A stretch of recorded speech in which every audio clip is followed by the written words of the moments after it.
우리 하나님의 말씀 보도록 하겠습니다. 우리 하나님의 말씀 신약성경 누가복음 19장 1절부터 10절까지 있는 말씀입니다. 누가복음 19장 1절부터 10절까지 있는 말씀, 신약성경 128면에 있습니다. 저와 여러분이 한 절씩 교독 드리도록 하겠습니다. 예수께서 여리고로 들어가 지나가시더라. 그가 예수께서 어떠한 사람인가 하여 보고자 하되 키가 작고 사람이 많아 할 수 없어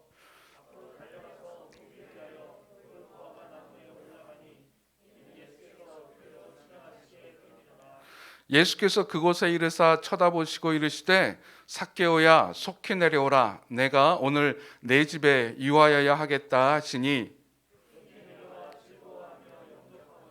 뭇사람이 보고 수군거려 이르되 저가 죄인의 집에 유하러 들어갔도다 하더라.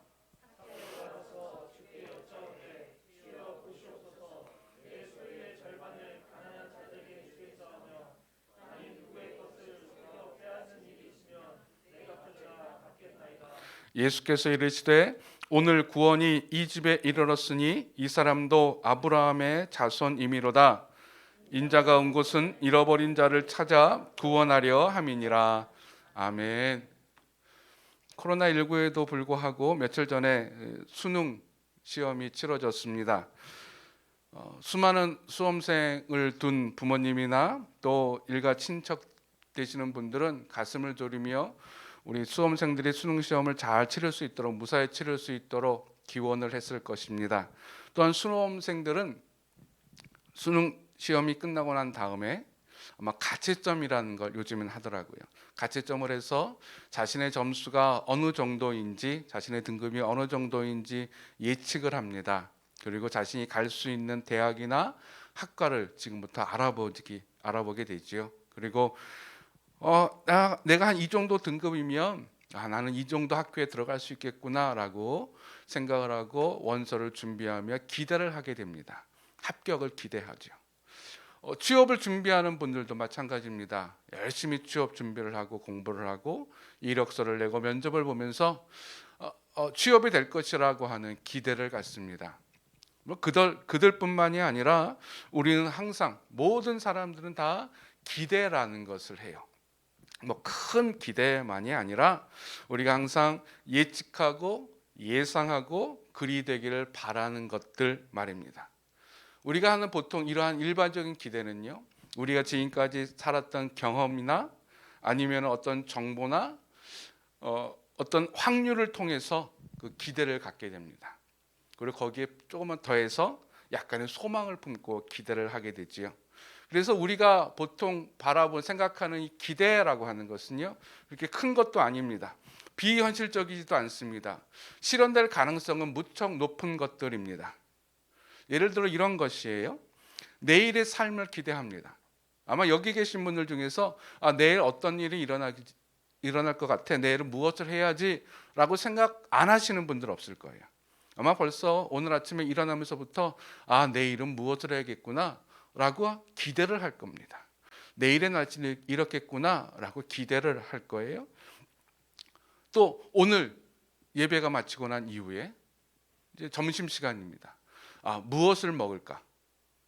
어떤 것을 먹을 수 있을 거야? 나름대로 생각을 합니다. 그 기대지요. 기대하는 것이지요. 예배도 기대합니다. 여러분 예배 드리러 오시면서 나름대로 기대를 할 겁니다. 누구에게나 이런 기대가 다 있어요. 그러나 이러한 기대들, 제가 말씀드린 이러한 기대들은 성취될 확률이 높습니다. 그리고 또 우리는 그러한 기대를 이루고자 나름대로 노력을 합니다. 근데 우리가 기대한 대로 되지 않을 경우들이 종종 있지요. 코로나19 처음 발생되어지고 뉴스화되었을 때 모든 언론들이 또 우리들의 기대가 이랬어요. 좀 몇 개월 지나면 괜찮아질 거야. 날씨가 좀 따뜻해지고 온도가 높아지면 우리는 코로나19에서 해방될 수 있을 거야 라고 기대를 했습니다. 근데 그 기대는 수포로 돌아갔어요. 뭐 1차, 2차, 3차 대유행까지 이르게 되었습니다. 이렇게 기대가 제대로 성취되지 않을 때 우리는 그것을 실패라고 이름을 합니다. 그렇게 말을 하고 그 실패에 대해서 당혹해하거나 혹은 실망하거나 생활이 흔들리기도 합니다. 특히 신앙생활을 하면서 기대가 이루어지지 않을 때 우리는 우리의 믿음이, 우리의 신앙이 심히 흔들리는 것을 경험하게 되죠. 여러분, 신앙생활의 기대는 대체로 기도를 통해서 드러납니다. 여러분, 기도하면서 다 기대하며 기도하지요. 근데 우리가 기도하며 기대하는 것들은 뭐 어린아이들 기도와는 달라요. 이루어질 가능성이 좀 높은 것, 하나님이 조금만 도와주시면 충분히 할 수 있는 것들을 놓고 우리가 현실적인 것들을 놓고 기도합니다. 그래서 열심히 기도하고 그러한 기도가, 우리의 기도의 내용을 보면 우리의 기대가 그 안에 다 들어가 있음을 보게 되지요. 근데 흔히 기도가 제대로 우리가 기대한 대로 응답되지 않았을 때 어떻게 될까요? 한편으로는 이렇게 생각할 수가 있어요. 마음 한편으로는, 아니 하나님, 내가 그렇게 뭐 허황된 꿈을 이야기하는 것도 아니고 허황된 기도한 것도 아니고 충분히 이루어질 수 있는 가능성 있는 것, 하나님이 조금만 도와주시면 가능성 있는 건데, 이루어질 수 있는 건데 왜 하나님, 왜 기도가 응답되지 않을까요? 라고 하면서 한편으로는 원망을 하기도 합니다. 아니면 하나님의 다른 뜻이 있을 거야 라고 하면서 고백을 하지만 속으로는 포기하지요. 그래서 우리는 신앙생활에서 내가 기대한 대로 되는 것을 은혜라고 이야기해요. 그리고 기대한 대로 되어지지 않는 것을 보면서 좀 신앙이 있다고 하는 사람들은 그것을 하나님의 뜻 혹은 하나님의 섭리라고 이야기합니다. 그렇죠, 여러분? 기도 응답 안 이루어지면 믿음 좋은 분도 이렇게, 그거 다 하나님의 뜻이야, 하나님의 섭리야 라고 말해요. 과연 우리의 기대대로 성취되는 것만이 은혜일까요? 이루어지지 않는 것은 은혜가 아닐까요? 기대대로 되지 않는 것은 은혜가 아닐까요? 오늘 본문은 제자들의 예수님에 대한 기대와 그 예수님께서 제자들의 기대대로 하지 않은 행동을, 그리고 그러한 어긋난 모습을 그리고 있는 본문입니다. 그러면서 오늘 본문은 예수님의 그 기대의 어긋난 모습을 통해서 제자들이 기대한 대로 이루어진 은혜, 그 기대, 아니 그 이상의 은혜가 예수님께 있음을 우리에게 보여주고 있습니다. 다시 말해서 우리가 기대한 대로 이루어지는 것만이 은혜가 아니라 기대한 대로 이루어지지 않을지라도 우리가 생각한 이상의, 그 이상의 은혜가 우리에게 임한다라고 하는 사실을 오늘 삭개오의 사건을 통해서 예수님은 우리에게 말씀해 주고 있습니다.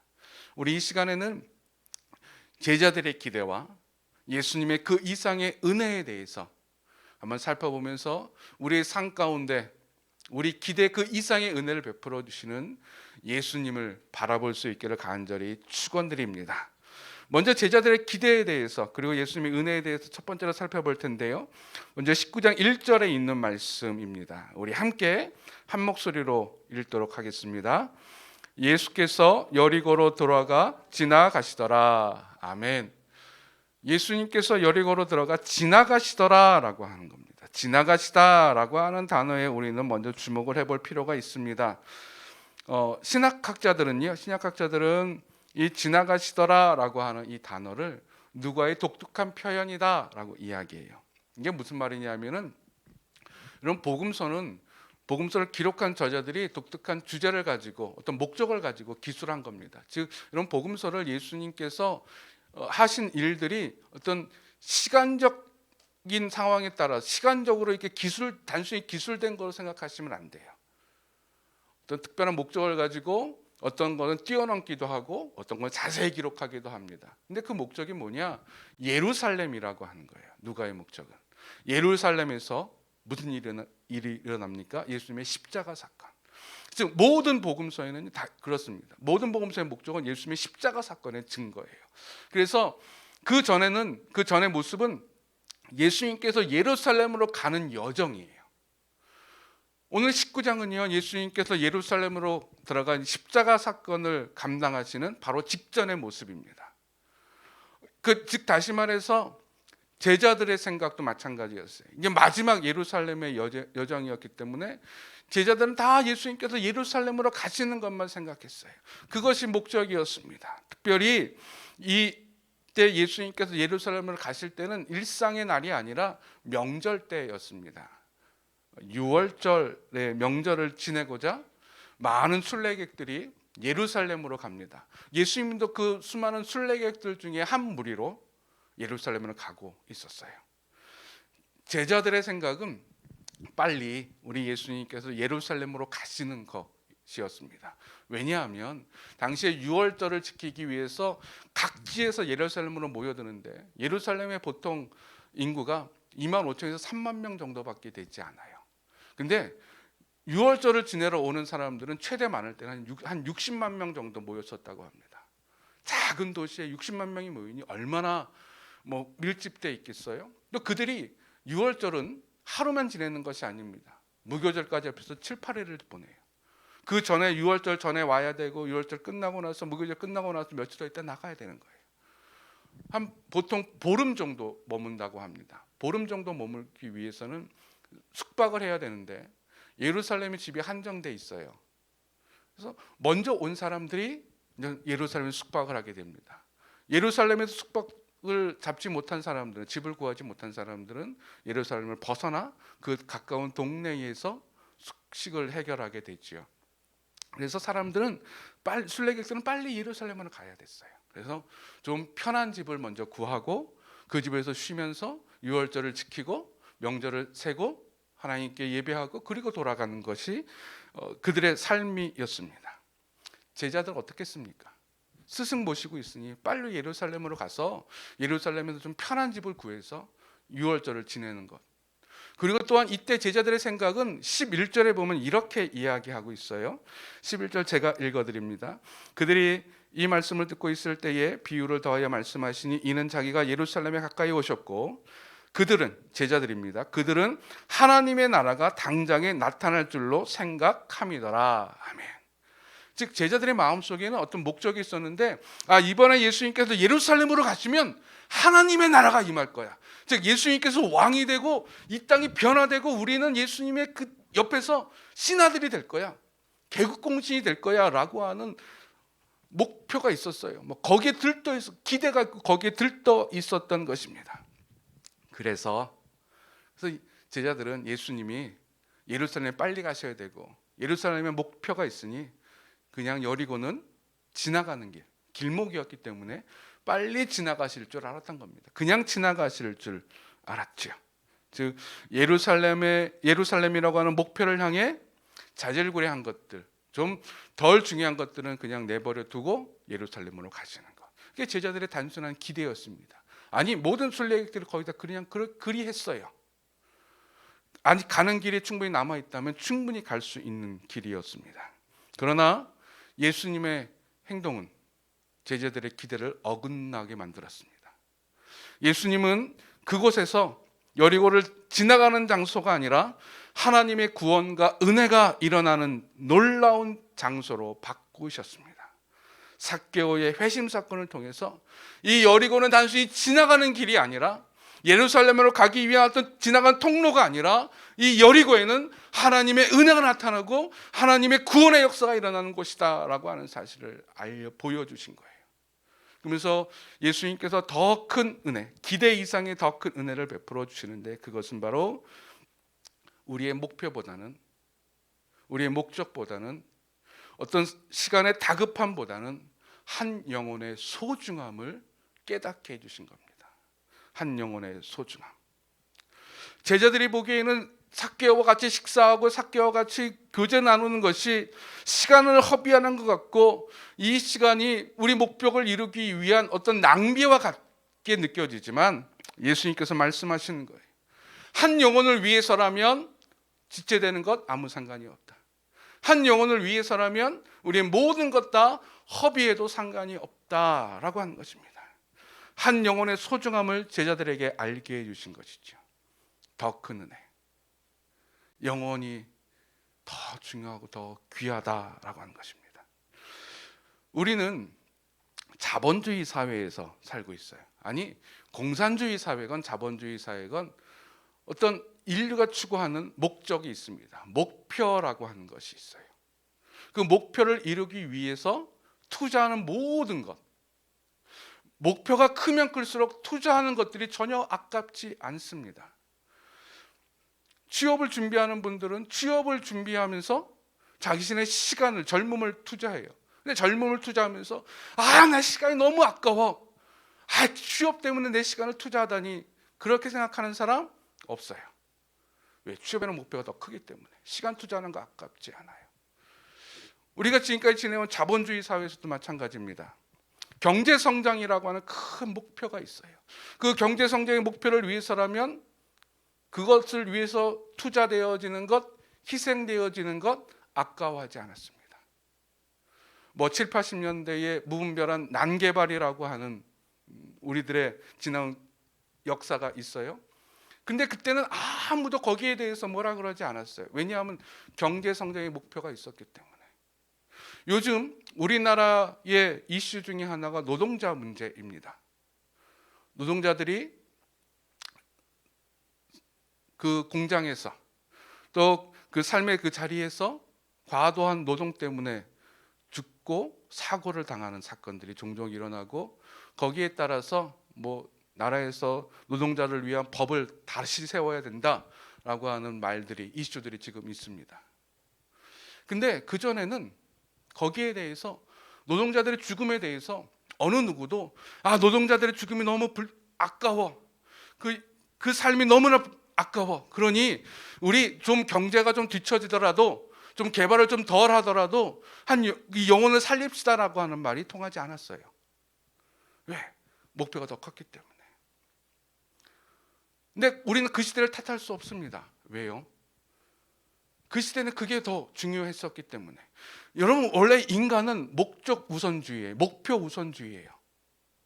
여러분 보십시오. 여러분의 목표를 위해서 다 희생하고 있잖아요. 아까워하지 않잖아요. 여러분의 목표를 이루기 위해서 물질을 아까워하시는 분들이 있습니까? 미모를 목표로 하는 분들은 이 미모를 가꾸기 위해서 아무리 돈을 써도 그 돈을 아까워하지 않더라고요. 자동차 좋아하는 남자들도 있죠. 수억짜리, 소위 말해서 명품이라고 하는 차를 사는 사람들, 다른 사람들이 보기에는 저 집도 없는 사람이 어떻게 저렇게 좋은 차를 사? 아깝지 않나? 아니요, 그들은 아까워하지 않아요. 목표가 있기 때문에, 자기가 이루고자 하는 바가 있기 때문에. 제자들이 이제 예수님께서 승천하시고 난 이후에 복음을 전하기 시작합니다. 아마 복음을 전하는 제자들에게 어떤 목적이 있었을 거예요. 목표가 있었을 거예요. 어떤 목표일까요? 빨리 많은 사람들에게 복음을 전해서 그곳에 교회가 세워지고, 교회가 세워진 이후에 그 교회에서 조직을 만들고 좀 더 세력을 키워서 교회에 다니는 사람들이, 그리스도인들이 좀 편하게 신앙생활하고 예수님께서 하루속히 오는 것, 그것이 목표였을 것입니다. 그 목표를 위해서라면 빨리 복음을 전해야 돼요. 빨리 교회를 세워야 되고, 빨리 조직을 만들어야 돼요. 지도자를 임명을 해야 돼요. 그리고 안전하게, 단단하게 그 조직을 키워야 됩니다. 이게 아마 제자들이 전도를 하면서 가졌던 목표였을 거예요. 그래서 수많은 전도자들이 나가서 복음을 전하고 교회를 세우고 했습니다. 근데 예수님께서는 그 제자들에게 알려주신 거예요. 이 마지막 사건을 통해서, 얘들아, 우리들의 목표는 다른 것 아니야. 한 영혼이야. 아무리 복음 전하는 것이, 빨리 교회를 세우고 조직을 만드는 것이 중요하다 할지라도 그것이 중요한 것이 아니라 한 영혼이 소중함을 깨닫게 해주신 거예요. 그래서 사도행전에 보면 베드로가 막 성전에 올라가면서 복음 전하기 위해서 시간 맞춰 성전에 막 올라가면서, 빨리 올라가야 사람들 만날 수 있거든요. 그곳에 가서 사람들에게 복음을 전할 수 있거든요. 그게 더 큰 목표였어요. 근데 성전으로 가는 길에 미문에서 안진뱅이가 구걸하는 그것을 보고, 한 영혼이 아파하는 그것을 보고 베드로와 요한은 발걸음이 떨어지지 않았던 거예요. 마치 삭개오를 본 예수님처럼. 내가 가서 빨리 가서 복음을 전하는 것, 가서 전도를 하는 것, 이게 중요하지만 한 영혼이 더 소중한 거죠. 그래서 멈추고 그 구걸하는 그 사람에게 말합니다. 은과 금은 내게 없거니와 내게 있는 것으로 내게 주노니 곧 나사렛 예수 그리스도의 이름으로 일어나 걸어라. 여러분, 예수님께서 주신 기대 그 이상의 은혜는 바로 이겁니다. 한 영혼의 소중함, 나의 소중함이. 다른 목표를 위해서라면 나 자신도 희생할 수 있어, 나 자신이 허비되는 거 아무 상관없어. 아니요, 예수님이 보시기에 내가 가장 귀한 존재예요. 예수님이 보시기에 내 영혼이 가장 귀한 존재인 것을 기억할 수 있기를 간절히 축원드립니다. 두 번째 우리가 봐야 될 것은요, 7절에 있는 말씀입니다. 7절에 있는 말씀 우리 함께 한 목소리로 읽도록 하겠습니다. 뭇사람이 보고 수군거려 이르되 저가 죄인의 집에 유하러 들어갔도다 하더라. 아멘. 아마 제자들이 예수님께서 삭개와 대화하시는, 삭개를 만나시는 것 보고 예수님 빨리 예루살렘 들어가셔야 되는데 라고 생각을 했지만 예수님께서 그리 하셨어요. 그래서 제자는 또 다른 기대를 했을 거예요. 빨리 그래도 삭개와 대화하고 이야기 나누시다가 그냥 예루살렘을 곧바로 가시겠지, 아마 함께 식사하실 줄은 기대하지 않았을 것입니다. 왜냐하면 다른 때라면 삭개오, 세리입니다. 죄인이라고 불려지는 자예요. 죄인과 식사하는 것이 일반적인 상황이라면 그렇게 부담되지 않았을 거예요. 근데 지금은 명절 때입니다. 6월절을 지키기 위해서 예루살렘으로 가는 순례객 행렬 중에 하나였어요. 당시에 6월절을 지키러, 명절을 지키러 예루살렘에 가는 순례객들이 해야 되는 아주 중요한 일이 하나 있는데, 그것은 바로 정결케 하는 것이었습니다. 부정한 것, 더러운 것을 만지지 않고 자기가 집에서 출발해서 예루살렘으로 가서 명절을 지키는 그 과정 가운데 부정한 것을 만나지 않고 부정한 것을 건들지 않고 온전히 가는 것이 목표였어요. 왜냐하면 부정하게 되면, 잘못하면 6월절 제사에 함께 참여할 수가 없어요. 기껏 수고해서 내가 열심히 갔는데 부정하게 됐어요. 그러면 성전에 들어가지 못해요. 6월절 제사를 드리지 못해요. 그러니 이들은 늘 조심해야 되었어요. 그래서 당시에 큰 길로, 순례객 때는 큰 길로만 갔었고요, 거기에 혹시 부정한 것을 만들지 않도록 시체가 있는 무덤에는 회를 이렇게 칠했어요. 여기 무덤이니 이 근처 가지 마시오. 우물도 다 정비를 했어요. 큰 길로만 가고요. 특히 예루살렘에 들어가서는요, 어땠는지 아세요? 길이 이렇게 있으면은요, 길 가로 다니질 않았대요. 가운데로 다녔대요. 왜? 길 가로 다니다가 잘못 부정한 것을 만지거나 접촉할 수 있으니까 가운데로만 조심해서 다녔습니다. 그러고 보니 우리가 누가복음 18장의 마지막 부분에 보면 예수님께서 예루살렘으로 들어가실 때에 그곳에서 한 시각장애인이 예수님께 자기를 도와달라고 소리치는 장면이 있어요. 예루살렘으로 가시는 길이었어요. 거린이었고 시각장애인이었어요. 부정한 자였습니다. 막 소리치니 보통 때 같으면 사람들이 예수님께 여짜올 텐데 예수님께 묻지 않아요. 조용히 해, 조용히 해 라고 이야기합니다. 왜요? 지금 순례객 행렬로 가고 있는데 당신이 혹시 와서 우리를 부정하게 하면 안 돼 라고 하는 거였어요. 예수님도 그래서였는지 시각장애인을 만지지 아니하시고 그들을 불러서 대화를 하시고 말을 하시고 낫게 해주세요. 그리고 다시 또 예루살렘을 향해서 길을 떠나십니다. 보통 때 같으면 상처를 어루만지거나 눈을 만지셨을 텐데 그러지 않아요. 오늘 본문에 보면 삭개오가 예수님을 보려고 이렇게 가다가 사람들이 워낙 많아서 가지를 못하고 나무 위에 올라갔다 그랬어요. 왜 그랬을까? 여러분, 보통 사람 많아도 보기를 원하면 어떻게 합니까? 보통 비집고 들어가죠. 막 비집고 들어가는데 삭개오가 그러지 않아요. 왜요? 아마 삭개오는 자기가 죄인이라는 걸 알 거예요. 그리고 아무리 죄인이라도 그는 유대인이었기 때문에 6월절을 앞두고 있어요. 잘못하다 사람들과 부딪히면 그가 부정하게 될지 내가 부정하게 될지 몰라요. 그래서 그는 사람들과 부딪히지 않으려고 올라갔었던 것이지요. 제자들의 기대는 그런 거였어요. 특히 삭개오는 죄인이었기 때문에 그와 함께 식사교제를 한다는 것은 함께 내가 부정하게 된다라고 하는 것이었어요. 그러니 절대 그렇게 하면 안 돼요. 헛수고가 되는 거예요. 그런데 예수님은 제자들의 기대를 넘어 그 이상의 은혜를 베풀어 주시는데, 죄인으로 낙인 찍혔던 삭개오의 집에 들어가 그와 함께 식사를 하고 교제를 합니다. 그의 친구가 되어 주신 것이죠. 정결을 지켜야 될 때임에도 불구하고. 여기서 예수님께서 주신 기대 그 이상의 은혜는 바로 구원의 보편성입니다. 복음의 무차별성입니다. 당시 유대인들은 구원은 차별적인 것이고, 그리고 구원은 특별하다고 생각했어요. 오직 유대인들에게만 구원이 임하고, 그 유대인들 중에서도 율법을 준수한 자들에게만 구원이 임한다라고 생각했어요. 그렇게 이야기하고 있었습니다. 그래서 이 구원에는 아무나 참여하지 못했어요.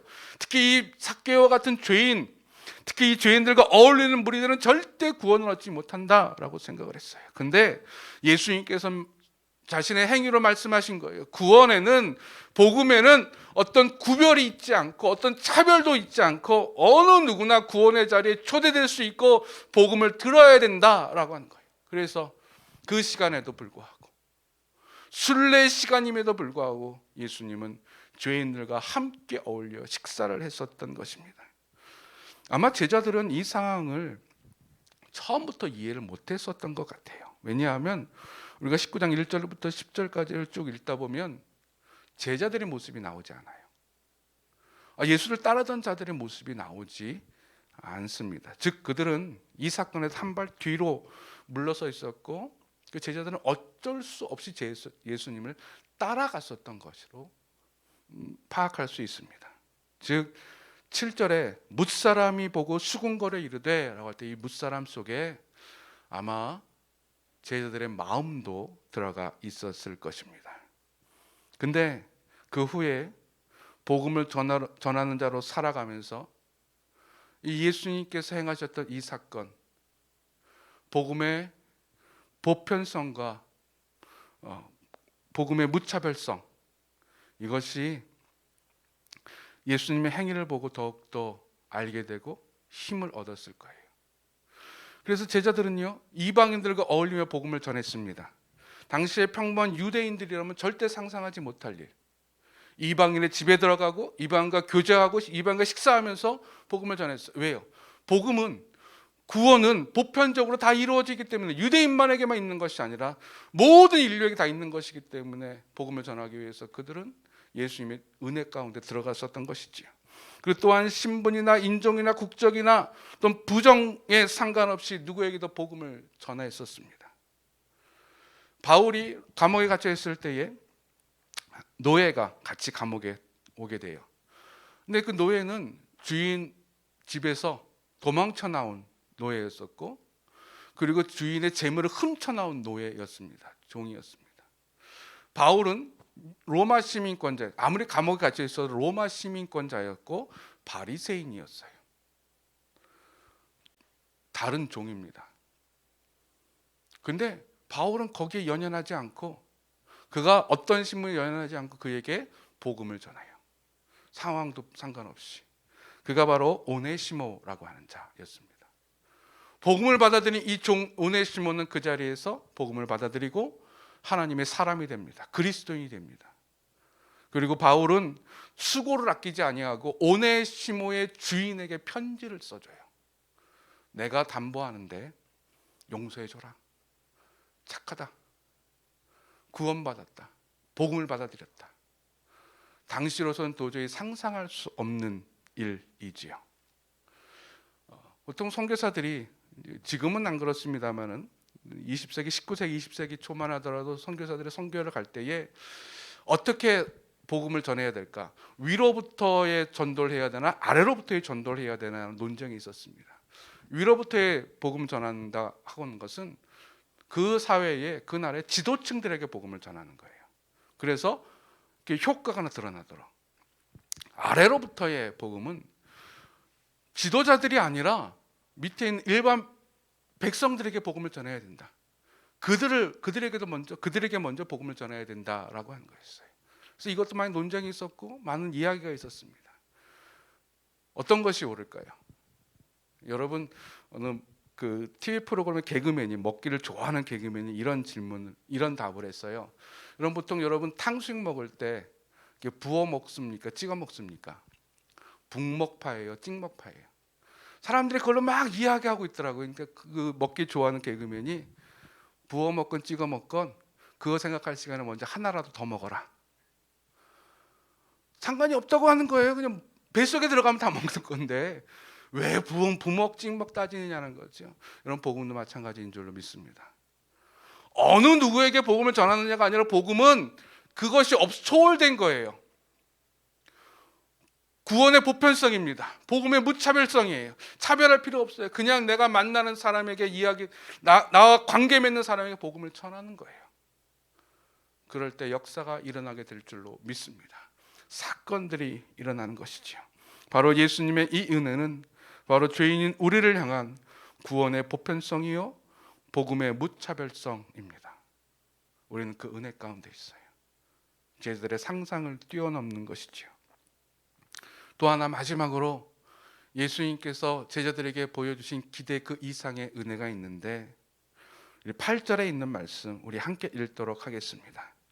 삭개오가 서서 주께 여짜오되 주여 보시옵소서 내 소유의 절반을 가난한 자들에게 주겠사오며 만일 누구의 것을 속여 빼앗은 일이 있으면 내 갑절이나 갖겠나이다. 아멘.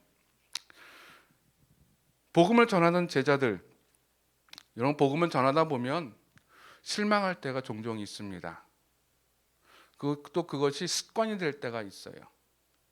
아마 수많은 곳에서 복음을 전했던 제자들은 아마 그냥 그저 그렇게 만족할 거예요. 근데 내가 복음을 전했다는 사실만으로 만족합니다. 복음을 전하다 보니까는 복음이 그의 삶 가운데 들어가고 변화시킬 것이라고 하는 기대가 점점 사라져요. 그렇죠, 여러분? 처음에 내가 복음을 가지고 복음을 전할 때는 사람들이 이 복음을 듣고 변화될 거야, 바뀔 거야, 삶이 변화될 거야, 막 그런 기대를 갖고 있다가 계속 전도하다 보면 보이거든요. 복음을 받아들여도 변하지 않은 사람들의 모습이 분명히 있어요. 사도 바울이 자신의 제자로 사람들을 많이 두었었는데 대마라는 자는 세상을 좋아서 떠나갔어요. 고린도 교회는 그렇게 공을 들였는데 아직까지 새 속에 물들어 있어요. 그러니 얼마나 답답하겠습니까? 얼마나 힘들겠습니까? 그럼 어떻게 합니까? 내가 전하는 것으로 만족하게 돼요. 내가 이야기하는 것으로 만족하게 돼요. 아마 제자들이 삭개오와 예수님께서 대화하시는 것을 보고 이렇게 생각했을 거예요. 삭개오는 워낙 죄인이고 워낙 악랄한 사람이니 저 사람이 예수님과 좀 식사규제 한다고 저 사람이 변화될 수는 없을 거야. 그렇죠, 여러분? 10년, 20년 악하게 산 사람이 단 몇 시간의 교제를 통해서 변화될 수 있겠습니까? 안 돼요. 근데 예수님께서 제자들이 기대했던 그 이상의 은혜를 제자들에게 보여주신 거예요. 봐라, 몇 시간의 사건만으로도 삭개오는 변화된다. 즉 복음은 변화시킨다. 이게 은혜인 줄로 믿습니다. 여러분, 우리 안에 들어온 복음 우리를 변화시킬 줄로 믿습니다. 우리는 그냥 쉽게 생각해요. 아니야. 이 정도면 됐어. 아니요. 예수님의 은혜는 그걸 뛰어넘습니다. 그 정도면 됐어가 아니라 그 이상의 변화가 일어난다라고 하는 것이에요. 여러분, 우리에게 들어온 복음이 나를 변화시킬 줄로 믿습니다. 나를 변화시키고 가정을 변화시킬 줄로 믿습니다. 이 사회를 바꾸고 이 땅을 바꿀 줄로 믿습니다.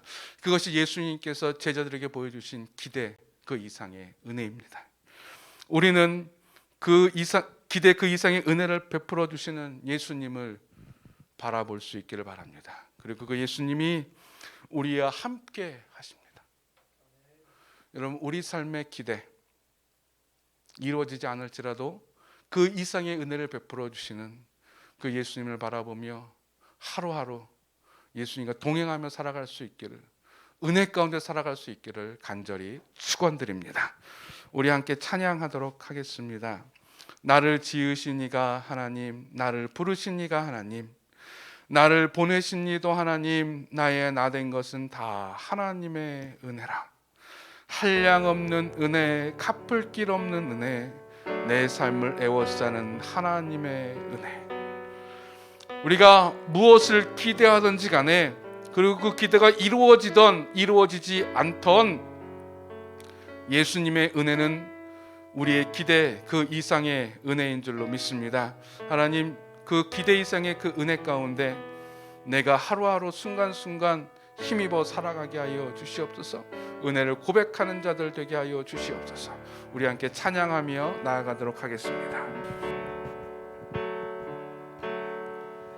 나를 지으신 이가 하나님, 나를 부르신 이가 하나님, 나를 보내신 이도 하나님, 나의 나 된 것은 다 하나님 은혜라. 달려갈 길 다가도록 나의 마지막 호흡 다하도록 나로 그 십자가 품게 하시니 나의 나 된 것은 다 하나님 은혜라. 한량없는 은혜, 갚을 길 없는 은혜, 내 삶을 애워싸는 하나님의 은혜.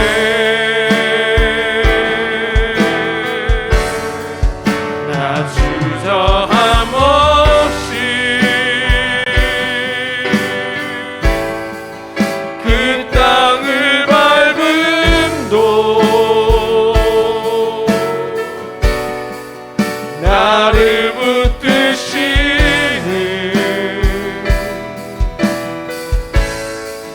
하나님의 은혜. 우리 시간 기도에 나아갈 때 하나님, 우리의 기대 그 이상의 은혜를 베풀어 주시는 예수님을 보게 하여 주시옵소서. 그래서 비록 내가 기대한 대로 이루어지지 않는다 할지라도, 성취되지 않는다 할지라도 그 이상의 은혜를 베풀어 주신 그 예수님의 음을 바라보게 해 주시고 그 은혜를 깨닫게 하여 주시옵소서. 그 은혜를 내가 새 힘을 얻게 하여 주시옵소서. 우리 함께 기도하며 나아가도록 하겠습니다.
하나님, 제자들이 기대한 것만이 아니라 예수님께서는 그 기대 그 이상의 은혜를 제자들에게 허락하여 주신 것처럼 오늘 우리의 삶 가운데도 우리의 기대 그 이상의 은혜를 베풀어 주시는 줄로 믿습니다. 그 은혜를 알며 살아가게 해주시고 그 은혜 가운데 살아가게 해주시고 그 은혜로 말미암아 힘을 얻는 우리들 되게 하여 주시옵소서. 실망하지도 않게 하시고 좌절하지도 말게 하시고 은혜를 깨달아 그 은혜로 일어서게 하여 주시옵소서. 예수님의 이름으로 기도드리옵나이다. 아멘. 끝까지 복음이 전해질 때까지 증인된 삶을 결코 쉬지 않으니 땅 끝까지 복음이 전해질 때까지